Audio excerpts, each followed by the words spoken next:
Hello, 45 Alpha Charlie Papa channel. I keep wanting to say Alpha Papa Charlie channel. I have no idea why, but that rolls off the tongue easier. Anyway, good afternoon. This ought to be a short one. I want to talk a little bit about measuring tools. Measuring tools in the gunsmith. First of all, to follow along with something I've done before, this is not a gunsmithing tool. This is a probably carpenter's tool. This is not a gunsmithing tool. This is a draftsman's tool. This could be a gunsmithing tool that you will use occasionally, but for most intents and purposes, what you really want as a measuring tool is either a dial caliper or a digital caliper. Now you can use the old-fashioned kind if you know how to use them, but these are available. They're not terribly expensive anymore, and they will give you exactly what you need. When you go to make parts or buy parts, if you go to any of the gunsmithing places, this particular one is Brownells. They have pretty much everything in gunsmithing tools. If you go through and you start looking through the catalog and you want to order something, you will not find that it is here listed in 1/4 inch, 1/8 inch, 3/16 or 3/8. That's hardware store stuff. Gunsmithing stuff is all in thousands, and it's pretty hard to look at this and decide how many thousands something is. However, if you have a good caliper, you can come and measure it and call and say, look, I'm looking for one that's 370 thousandths. For example, I have this old Suicide Special that I just got in and I'm just pulled apart. One of the problems with this particular gun was the base pin. In other words, the pin that goes through and the cylinder rotates around was in there and broken off and was buried in here, and I couldn't get it out. Well, we found a way to get it out. We took it apart and came through the back and pushed it out, and I needed a new one. Well, this was made in Belgium, God knows when, probably the turn of the last century. Now, if you know where you can go and get Toronto Chief parts, maybe you can buy that. Offhand, I don't know anybody that carries Toronto Chief parts. So I needed to make a new base pin. Took the old one, and the most important thing I needed to know is what the diameter of it was. Get out my handy dandy dial caliper, measure it, and it's 280 thousandths. I'm sorry, it's 180 thousandths. It's not quite up to 2. It's 180 thousandths in diameter. So obviously I needed a 180 thousandths diameter rod to make a replacement.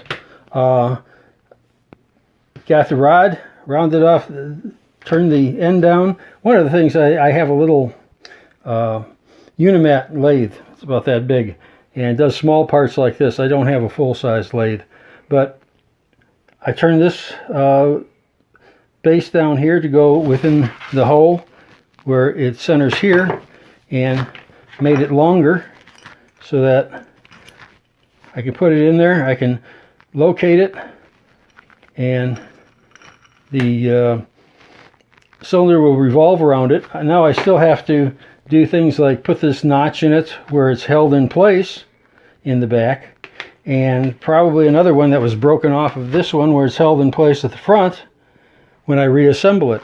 But the whole idea is to take a part like this and say, well, how big is this? It's about, maybe a little bit bigger than an 1/8 of an inch, maybe. Okay, it's quite a bit bigger than an 1/8 of an inch. In other words, you're not going to find your part or be able to make a part or find a replacement that you can even mock up without getting proper measurements. If you have problems with these, the new digital calipers are just the absolutely cat's meow, because you don't have to know how to read them. You do have to know how to turn them on. Okay, so we turn it on and we get zeros. We can take our part, put it in there, and it'll tell us that it's 179 thousandths or 180. 179, there's 180 thousandths. So that one you just read directly.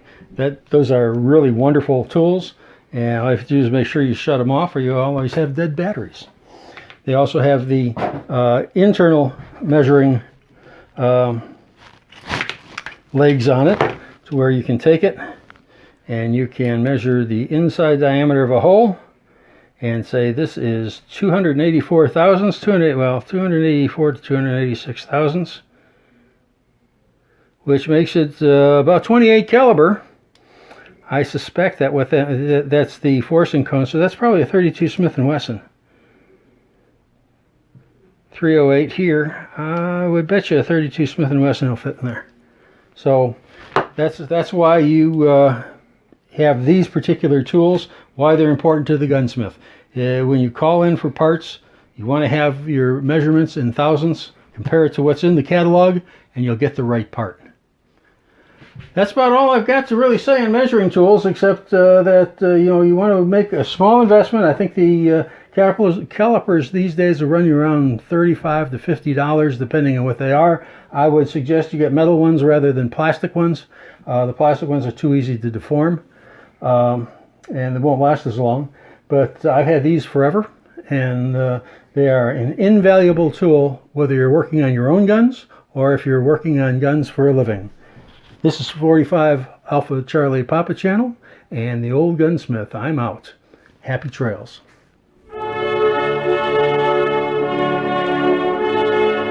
Thanks for watching. Please subscribe.